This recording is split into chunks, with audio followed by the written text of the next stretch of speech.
ನಮಸ್ಕಾರ. Shadow mic ವೀಕ್ಷಕರಿಗೆ. ಬೆಂಗಳೂರಿನ ಮಳೆ ಕೆಲವರಿಗೆ ಇದು ರೊಮ್ಯಾಂಟಿಕ್ ಆದರೆ ನನಗೆ ಈ ಮಳೆ ಶಬ್ದ ಕೇಳಿದ್ರೆ ಇದರೊಳಗಡೆ ನಡಕ ಹುಟ್ಟಿಸುತ್ತೆ. ಗಾಂಧಿನಗರದ ಆ ಕಿರಿದಾದ ಗಲ್ಲಿಗಳಲ್ಲಿ ಚರಂಡಿಗಳ ವಾಸನೆ, ಹಳೆ ಬಿಲ್ಡಿಂಗ್ಗಳ ಗೋಡೆಗಳಲ್ಲಿ ಇಳಿಯೋ ನೀರಿನ ವಾಸನೆ, ಇದು ನನಗೆ ಇವತ್ತಿಗೂ ಉಸಿರುಗಡಿಸುತ್ತೆ. ನಾನಿವತ್ತು ಹೇಳ್ತಿರೋದು ಕೇವಲ ದೆವ್ವದ ಕಥೆಯಲ್ಲ, ಇದು ಮೂಗಿಗೆ ಬಡಿಯೋ ವಾಸನೆಯ ಕತೆ, ಕಿವಿಗೆ ಗಿಳಿಸೋ ಉಸಿರಾಟದ ಕತೆ. ಒಂದು ಕತ್ತಲ ಕೋಣೆಯಲ್ಲಿ ನೀವು ಒಬ್ಬರೇ ಇದ್ದೀರಾ ಅಂತ ಅಂದ್ಕೊಂಡಾಗ ನಿಮ್ಮ ಕತ್ತಿನ ಮೇಲೆ ಬೀಳೋ ತಣ್ಣನೆಯ ಗಾಳಿಯ ಕತೆ. ನೀವೀಗ ಎಲ್ಲಿದ್ದೀರಾ? ನಿಮ್ಮ ಬೆಡ್ರೂಮ್ನಲ್ಲ? ಒಮ್ಮೆ ಗಾಳಿಯನ್ನು ದೀರ್ಘವಾಗಿ ಹೇಳ್ಕೊಳ್ಳಿ. ಏನಾದರೂ ವಿಚಿತ್ರ ವಾಸನೆ ಬರ್ತಿದೆಯಾ?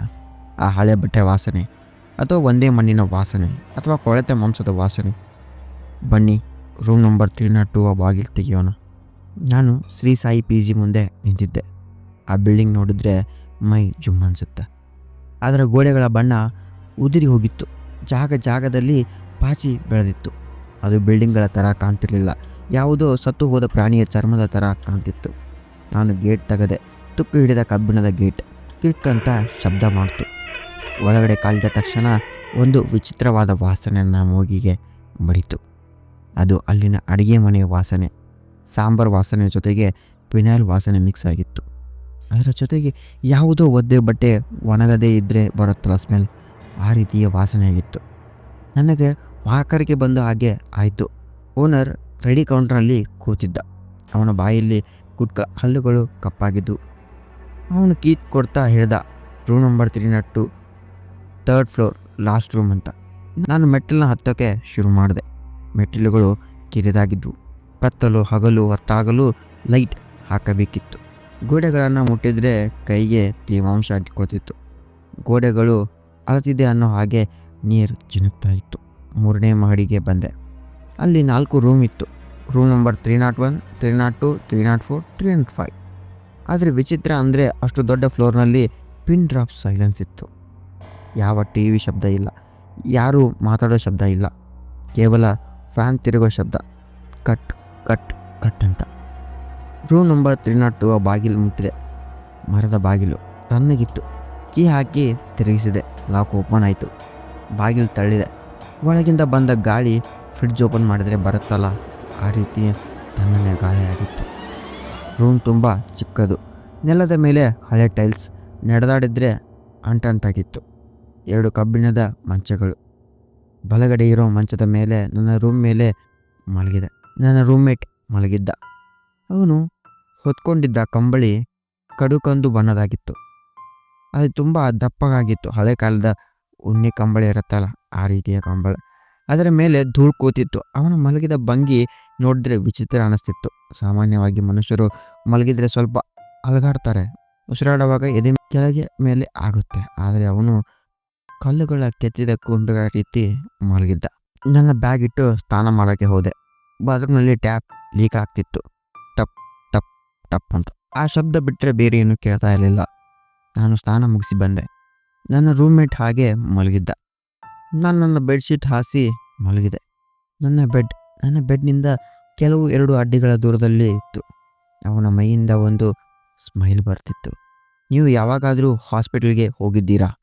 ಅಲ್ಲಿ ಮೆಡಿಸನ್ ವಾಸನೆ ಜೊತೆಗೆ ರೋಗಿಗಳ ಮೈ ವಾಸನೆ ಮಿಕ್ಸ್ ಆಗಿರುತ್ತಲ್ಲ, ಆ ರೀತಿಯ ವಾಸನೆ. ಅದೇ ಥರ ಓಲ್ಡ್ ಸ್ಕಿನ್ನೆಸ್ ಸ್ಮೆಲ್ ರಾತ್ರಿ ಆಗ್ತಾ ಇತ್ತು. ಹೊರಗಡೆ ಮಳೆ ಜೋರಾಯಿತು. ನಾನು ಲೈಟ್ ಆಫ್ ಮಾಡಿದೆ. ಕತ್ತಲು ಆವರಿಸಿತು.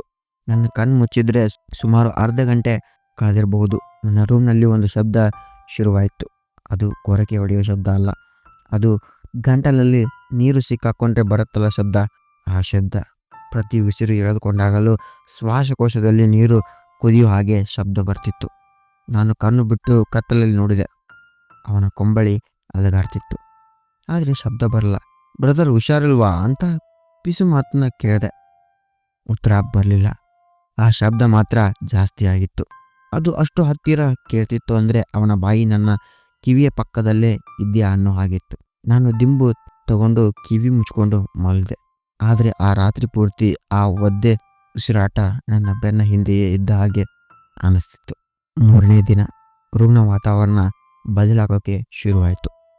ನಾನು ಸಂಜೆ ಕೆಲಸ ಮುಗಿಸಿ ರೂಮ್ ಬಾಗಿಲು ತೆಗೆದ ತಕ್ಷಣ ಆ ವಾಸನೆ ನನ್ನ ಮುಖಕ್ಕೆ ಬಡಿತು. ಮೊದಲು ಅದು ಸಣ್ಣ ವಾಸನೆ ಆಗಿತ್ತು. ಈಗ ಅದು ಸ್ಟ್ರಾಂಗ್ ಆಗಿತ್ತು. ಅದು ಸಿಹಿಯ ವಾಸನೆ, ಹಣ್ಣು ಕೊಳೆತು ಹೋದರೆ ಬರೋ ಸಿಹಿಯ ವಾಸನೆ ಇರುತ್ತಲ್ಲ, ಆ ರೀತಿಯ ವಾಸನೆ. ಆದರೆ ಅವರ ಜೊತೆಗೆ ಮಾಂಸದ ವಾಸನೆ. ಇವನು ರೂಮಲ್ಲಿ ಏನಾದರೂ ತಿಂದು ಬಿಸಾಕಿದಾನ ಅಂತ ಕೋಪ ಬಂತು. ನಾನು ರೂಮ್ ಸ್ಪ್ರೇಯರ್ನ ಹೊಡೆದೆ. ಮಲ್ಲಿಗೆ ಹೂವಿನ ಸ್ಪ್ರೇ ವಾಸನೆ ಆ ಕೊಳೆತ ಹೂವಿನ ಜೊತೆಗೆ ಸೇರಿದಾಗ ಇನ್ನೂ ವಾಕರ್ಕೆ ಬರೋ ಹಾಗೆ ಆಗಿತ್ತು. ನಾನು ಅವನ ಬೆಡ್ ಹತ್ರ ಹೋದೆ. ಅವನು ಹಾಗೆ ಮಲಗಿದ್ದ, ಅದೇ ಕಂಬಳಿ, ಅದೇ ಭಂಗಿ. ಗಮನಿಸಿ ನೋಡಿದೆ, ಅವನ ಕಂಬಳಿ ಮೇಲೆ ಸಣ್ಣ ಸಣ್ಣ ನೊಣಗಳು ಹಾರಾಡ್ತಿದ್ವು. ಕಪ್ಪು ಬಣ್ಣದ ದಪ್ಪದ ನೊಣಗಳು. ಅದರ ಶಬ್ದ ಮಾಡ್ತಾ ಕಂಬಳಿ ಒಳಗೆ ತೋರೋಕೆ ಟ್ರೈ ಮಾಡ್ತಿದ್ವು. ನನಗೆ ಅನುಮಾನ ಬಂತು, ಮನುಷ್ಯ ಬದುಕಿದ್ರೆ ನೊಣಗಳು ಹೀಗೆ ಮುತ್ತಿಕೊಳ್ತಿದ್ವಾ? ಹಲೋ ಮಿಸ್ಟರ್ ಅಂತ ಜೋರಾಗಿ ಕರೆದೆ. ಅವನು ಉಸಿರಾಡೋ ಶಬ್ದ ಬಂತು. ಓ, ಬದುಕಿದ್ದಾನೆ ಅಂದ್ಕೊಂಡು ಸುಮ್ಮನಾದೆ. ಅವತ್ತು ರಾತ್ರಿ ನಾನು ಮಲಗಿದೆ. ನನ್ನ ಕಾಲಿಗೆ ಏನೋ ತಣ್ಣಗೆ ತಾಗ್ತಾ ಇತ್ತು. ನಾನು ಬೆಚ್ಚಿ ಬಿದ್ದು ಎದ್ದು ಕೂತ್ಕೊಂಡೆ. ನನ್ನ ಬೆಡ್ ಶೀಟ್ ಒದ್ದೆ ಆಗಿತ್ತು. ನನ್ನ ರೂಮ್ನ ಚಾವಣಿ ಸೋರ್ತಿದ್ಯಾ ಅಂತ ನೋಡಿದೆ. ಅದು ಇಲ್ಲ. ನನ್ನ ಬೆಡ್ ಮೇಲೆ ನೀರು ಎಲ್ಲಿಂದ ಬಂತು? ನಾನು ಮೊಬೈಲ್ ಟಾರ್ಚ್ ಆನ್ ಮಾಡಿದೆ. ನೆಲದ ಮೇಲೆ ನೋಡಿದರೆ ಅವನ ಮಂಚದ ಕಡೆಯಿಂದ ಒಂದು ಕಪ್ಪು ಬಣ್ಣದ ದ್ರವ, ಅಂದರೆ ಲಿಕ್ವಿಡ್ ರೀತಿ ಬರ್ತಾ ಇತ್ತು. ನಿಧಾನವಾಗಿ ಹರಿದುಕೊಂಡು ಹೋಗಿ ನನ್ನ ಮಂಚದ ಕಡೆ ಬರ್ತಿತ್ತು. ಅದು ನೀರಲ್ಲ, ಅದು ಎಣ್ಣೆಯ ಥರ ಇತ್ತು, ಅಂಟಂಟಾಗಿ. ಅದರಿಂದ ಬರ್ತಿದ್ದ ವಾಸನೆ ಅದೇ ಕೊಳೆತ ವಾಸನೆ. ನಾನು ಟಾರ್ಚನ್ನು ಆ ಲಿಕ್ವಿಡ್ ಬಂದ ದಾರಿಯ ಕಡೆ ಹಿಡಿದೆ. ಅದು ಅವನ ಮಂಚದ ಕೆಳಗಿಂದ ಬರ್ತಿತ್ತು. ನನಗೆ ಆ ಕ್ಷಣ ಏನು ಮಾಡ್ಬೇಕಂತಾನೆ ಗೊತ್ತಾಗಲಿಲ್ಲ. ಆ ಲಿಕ್ವಿಡ್ ರಕ್ತನ ಅಥವಾ ಬೇರೆ ಏನಾದ್ರೂ ನಾನು ಅವನನ್ನು ಎಬ್ಬಿಸಬೇಕು ಅಂತ ನಿರ್ಧಾರ ಮಾಡಿದೆ. ಮೂಗಿಗೆ ಕರ್ಚಿಪ್ ಕೊಟ್ಕೊಂಡೆ. ಆ ವಾಸನೆ ತಡೆಯೋಕ್ಕೆ ಆಗ್ತಿರ್ಲಿಲ್ಲ. ಅವನ ಬೆಡ್ ಹತ್ರ ಹೋದೆ. ನೊಣಗಳ ಶಬ್ದ ಈಗ ಜೋರಾಗಿತ್ತು. ನಾನು ಕೈ ನಡುಗುತ್ತಾ ಅವನ ಕಂಬಳಿಯನ್ನು ಹಿಡಿದೆ. ಅದು ಒದ್ದೆ ಆಗಿತ್ತು. ಒಂದೇ ಏಟಿಗೆ ಕಂಬಳಿ ಎಳೆದೆ. ಅಲ್ಲಿ ಯಾರೂ ಇರಲಿಲ್ಲ. ಅವನ ಬೆಡ್ ಖಾಲಿ ಇತ್ತು. ಕೇವಲ ಕೆಲವು ಹಳೆ ದಿಂಬುಗಳು ಅದರ ಮೇಲೆ ಆ ಕಂಬಳಿ ಹೊದಿಸಿದ್ರು. ನಾನು ಶಾಕ್ ಆದೆ. ಹಾಗಿದ್ರೆ ಆ ಉಸಿರಾಟ, ಆ ದ್ರವ. ನನ್ನ ಕಣ್ಣು ನಿಧಾನವಾಗಿ ಮಂಚದ ಕೆಳಗಡೆ ಹೋಯಿತು. ಆ ಕಪ್ಪು ದ್ರವ ಮಂಚದ ಅಡಿಯಿಂದ ಉಕ್ಕಿ ಬರ್ತಿತ್ತು. ನಾನು ಮೊಬೈಲ್ ಟಾರ್ಚನ್ನು ಮಂಚದ ಕೆಳಗಡೆ ಬಿಟ್ಟೆ. ನಾನು ನೆಲದ ಮೇಲೆ ಮಂಡಿ ಉರಿ ಬಗ್ಗಿ ನೋಡಿದೆ. ಮಂಚದ ಕೆಳಗಡೆ ಕತ್ತಲಲ್ಲಿ ಗೋಡೆಗೆ ಅಂಟಿಕೊಂಡು ಒಂದು ಆಕೃತಿ ಕುಂತಿತ್ತು. ಅದು ಮನುಷ್ಯನ ಆಕೃತಿ ಇತ್ತು, ಆದರೆ ಅದು ಮನುಷ್ಯ ಆಗಿರಲಿಲ್ಲ. ಅವನ ಮುಖ ಊದಿಕೊಂಡಿತ್ತು, ಬಲೂನ್ ಥರ ಊದಿಕೊಂಡಿತ್ತು.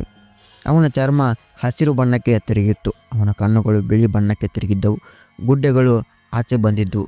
ಅವನ ಬಾಯಿ ಅಗಲವಾಗಿ ಓಪನ್ ಆಗಿತ್ತು. ಅವನ ಬಾಯಿಯಿಂದ ಆ ಕಪ್ಪು ದ್ರವ ಸೋರ್ತಾ ಇತ್ತು.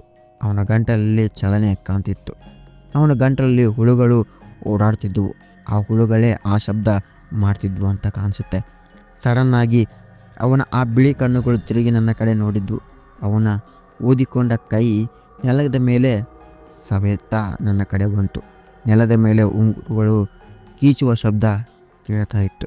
ಅದು ಬಾಯಿಂದ ಬಂದ ಶಬ್ದ ಅಲ್ಲ, ಅದು ಗಾಳಿ ಹೊರಗಡೆ ಬಂದ ಶಬ್ದ. ನಾನು ಎದ್ದು ಬಿದ್ದು ಕಿರ್ಚಿಕೊಂಡು ಬಾಗಿಲು ಒಡೆಯೋಕ್ಕೆ ಶುರು ಮಾಡಿದೆ. ನನ್ನ ಕಾಲಿಗೆ ಆ ದ್ರವ ಅಂಟಿಕೊಂಡಿತ್ತು. ಆ ಮೆಟ್ಟಿಲುಗಳ ಮೇಲೆ ಉಳಿಕೊಂಡೆ ಬಿದ್ದೋದೆ. ಪೊಲೀಸ್ ಬಂದು ಬಾಗಿಲು ತೆಗೆದ್ರು. ಅದು 25ನೇ ದಿನ, ಹಳೆ ಹೆಣ ಅಂತೆ. ಆದರೆ ಡಾಕ್ಟರ್ ಹೇಳಿದರು ಅವನು ಸತ್ತು 25 ದಿನ ಆಗಿದೆ. ಆದರೆ ಅವನ ಶ್ವಾಸಕೋಶದಲ್ಲಿ ಇವತ್ತಿಗೂ ಗಾಳಿ ಇದೆ. ಅವನು ಇವತ್ತಿಗೂ ಉಸಿರಾಡ್ತಾ ಇದ್ದಾನೆ ಅಂತ. ಆ PG ಬಿಟ್ಟೆ. ಆ ಬಟ್ಟೆಗಳನ್ನ ಸುಟ್ಟು ಹಾಕಿದೆ. ಆದರೆ ಫ್ರೆಂಡ್ಸ್, ಇವತ್ತಿಗೂ ಮಳೆ ಬಂದರೆ ಆ ಒದ್ದೆ ಮಣ್ಣಿನ ವಾಸನೆ ಅಂದರೆ ನನಗೆ ಆ ರೂಮ್ ನಂಬರ್ 302 ನೆನಪಾಗುತ್ತೆ. ರಾತ್ರಿ ಮಲಗುವಾಗ ನನ್ನ ಮಂಚದ ಕೆಳಗಡೆಯಿಂದ ಯಾರೋ ಉಸಿರಾಡೋ ಶಬ್ದ ಕೇಳುತ್ತೆ. ನಾನು ಮಲಗುವಾಗ ಚೆಕ್ ಮಾಡ್ಕೊಳ್ತೀನಿ ನನ್ನ ಬೆಡ್ ಮೇಲೆ ಯಾರಾದರೂ ಇದ್ದಾರಾ ಇಲ್ವಾ ಅಂತ ಹೇಳಿ. ಸೊ ಫ್ರೆಂಡ್ಸ್, ಇದಾಗಿತ್ತು ಇವತ್ತಿನ ಸ್ಟೋರಿ. ಈ ಸ್ಟೋರಿ ಹೆಂಗೆ ಅನ್ನಿಸ್ತು ಅಂತ ದಯವಿಟ್ಟು ಕಮೆಂಟ್ ಸೆಕ್ಷನಲ್ಲಿ ಕಮೆಂಟ್ ಮಾಡಿ. ಮತ್ತು ಮುಂದಿನ ವಿಡಿಯೋವರೆಗೂ ವೇಟ್ ಮಾಡಿ. Stay tune for the next video. Good night. Shivaratri.